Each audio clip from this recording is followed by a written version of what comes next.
Hey guys, welcome back to the DrCliffAuD vlog. This is vlog number 124, and today I want to talk to you about some feedback that I got from my presentation at the American Academy of Audiology conference on April 1st of this year. But before I get into that feedback, if you could do me a huge favor and click the like button, it really helps out my channel because it gets these videos in front of more people. And if you are not yet subscribed to the channel, go ahead and hit that subscribe button with notification bell. With that out of the way, really appreciate it. Now let's talk about this feedback, and actually let's talk about the presentation that I actually gave. So the American Academy of Audiology conference is probably the biggest audiology conference that there is. This year it was in St. Louis, Missouri. We were really excited to go to St. Louis because, as many of you know, I went to Lindenwood University for undergraduate that is in St. Charles, Missouri, which is just outside of St. Louis. And my brother lives in the St. Charles area. In fact, I think he lives in like St. Peter's or even further out than that. But with him, his lovely wife, and my awesome niece.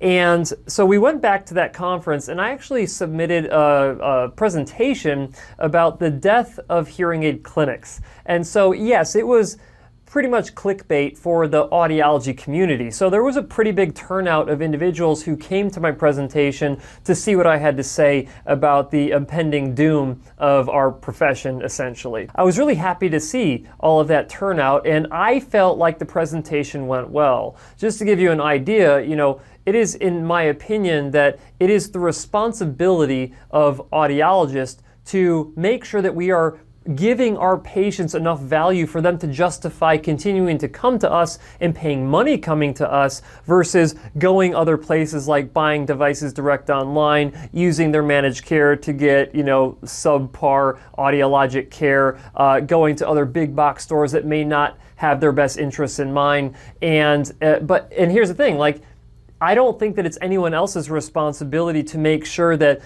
consumers, that individuals with hearing loss value what we do for them. So it's our responsibility to demonstrate that value. And if we can't do that, then we do not deserve to stay in business going forward.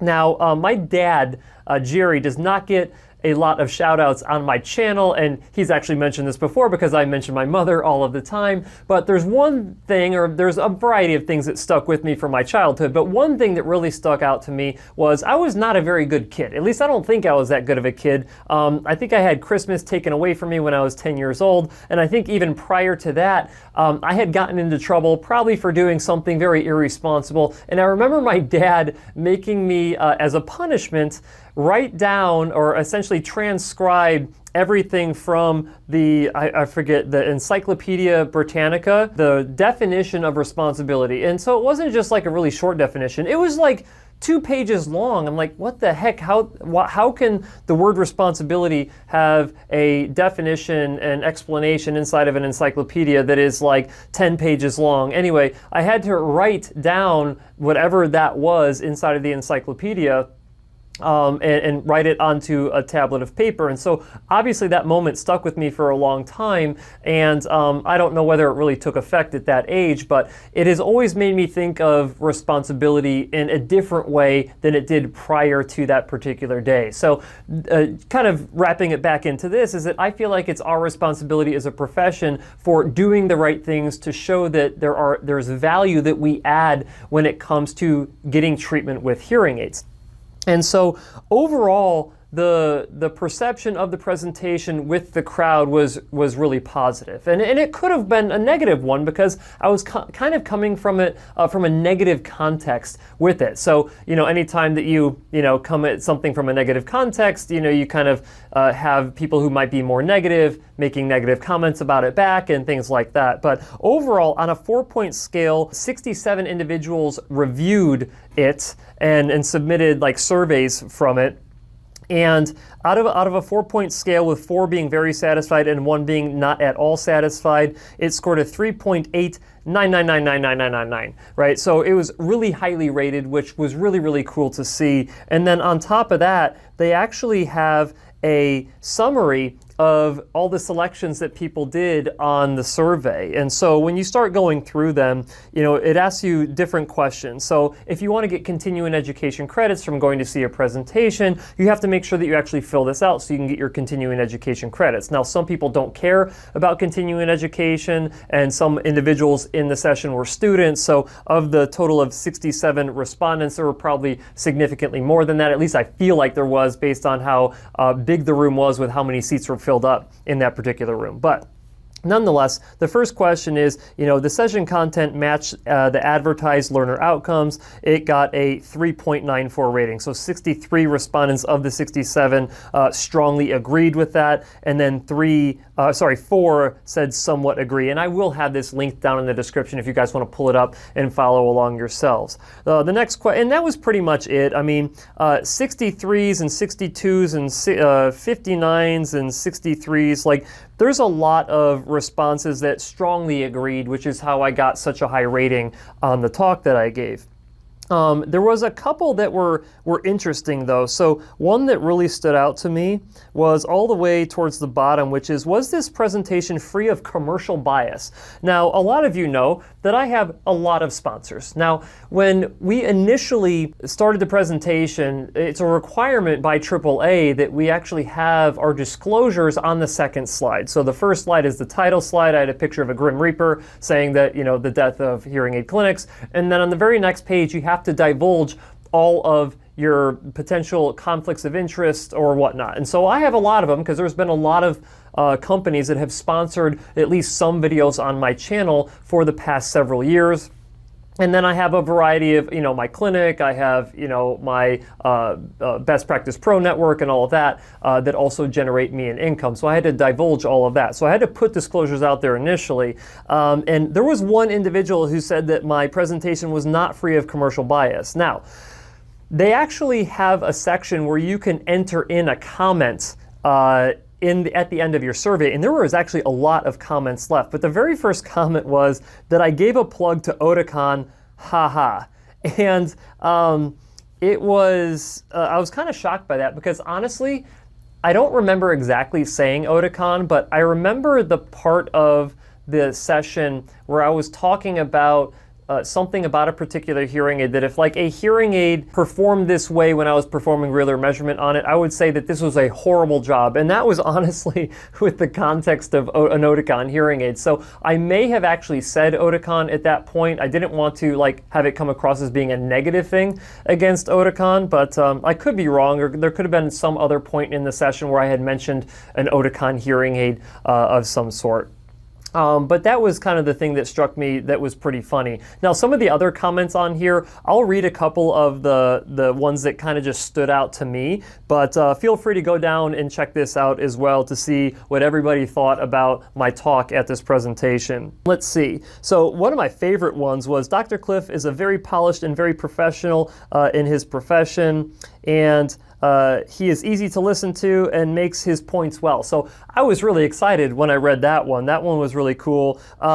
This is something that is not surprising, and it said, excellent presentation, but spoke a little fast. And as you guys know, I am super guilty of talking fast. In fact, I've been known to, on my videos every now and then, actually slow down the playback speed so it brings me closer to a normal rate of talk. But I've always been a fast talker my entire life, and honestly, inside this profession, that's probably not a good thing. A couple of other comments here is that said, great job, really enjoyed the whole session. Great presenter, would attend another presentation in the future. Great, serious, but funny. And I thought that was cool because I did have, at a lot of times, a very serious tone and context with this particular talk. I take this stuff extremely seriously, and I think truly that the profession of audiology, especially inside of hearing aid clinics, is definitely under threat. I mean, when you think of over-the-counter hearing aids, you think of all the managed care and insurance and all that stuff that's going on. You have to be really good at what you do. And the way that I think that you be really good is you follow comprehensive best practices and you take a person-centered care approach to treatment. And, I'm just glad that someone else, in the audience felt that seriousness, but I also interjected some, comedic relief, as I typically do in my videos that you guys know about. This one here was a good one, which was very engaging. I do agree that AUD can be our own worst enemy by not valuing or forcing others to value us and our services. No for free anything. My time is the resources, and my expertise is the star of the show, not the device. And this is very important. It's a thing that I try to get across to every audiologist that I meet, which is, I love hearing aids, I love hearing aid technology, but at the end of the day, it does not matter how good the hearing aid is if that hearing aid has not been fit and programmed appropriately for an individual. And the only way to ensure that is by following best practices. And I am like, if I can just drive that into people's heads professionally to the point where they actually get it and they're excited by it, then I've done my job. And I think that that's really what I was trying to do with this presentation, is that I spend very little time trying to convince hearing care professionals to do the right thing. I spend a heck of a lot of time trying to help consumers or individuals with hearing loss understand that they should be demanding certain best practices when they're getting hearing aids. Otherwise, they are not going to get the maximum benefit. You might get some benefit. You might even be happy with the benefit that you get from hearing aids that have been generically fit and programmed to you.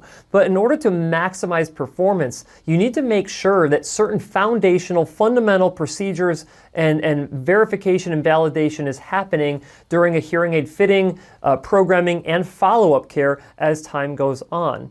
And this was really my first opportunity. I don't want to say my first opportunity because I've given talks about the importance of best practices at different conferences before. But this one was very specifically to help individuals understand, help hearing care professionals, help audiologists understand that best practices are critical to what we do if you want to be relevant in the future. And to see that there was so much positive feedback that came from this gives me a little bit of hope, actually, because I have always been very pessimistic about my own profession, unfortunately. I feel like I came into a profession where the vast majority of hearing care professionals did not do the things that we were taught to do from a foundational standpoint when we went through school, right? The best practices are not ubiquitous. They are not something that are always being followed inside of our profession, and it drives me absolutely crazy. And I just expect that when I go to conferences and I start talking about why the heck are we not doing these things that we should be doing, I expect to get negative feedback from it, or expect people to be like, okay, whatever, like this is another one of those people telling us what we need to do, and then they just don't do it. This actually gives me hope with this feedback that maybe things are starting to change. And sometimes the thing that sparks change is threats coming in on you, right? Like, people are forced to change if it means that they are going to lose their job, right? Or if they're going to lose their profession.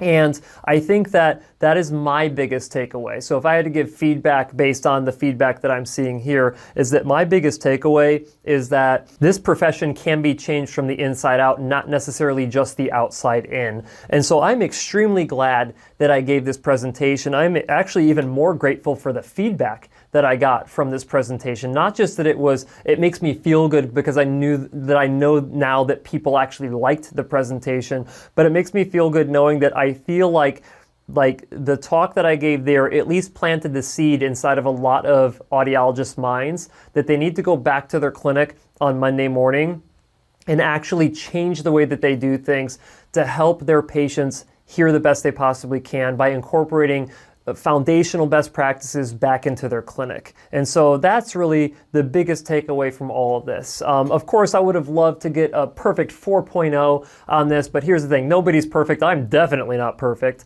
And I'm just kind of proud, honestly, to see where it's all come.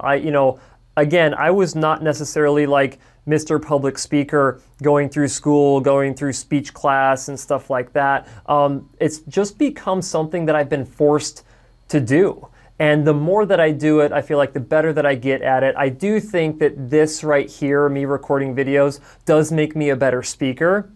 But again, it's an entirely different context. So that is really what I wanted to talk about today, guys. Dad, you're welcome for giving you a shout out in this video. And make sure that you guys continue to follow the channel, continue to follow these vlogs. And as always, guys, I will see you next week.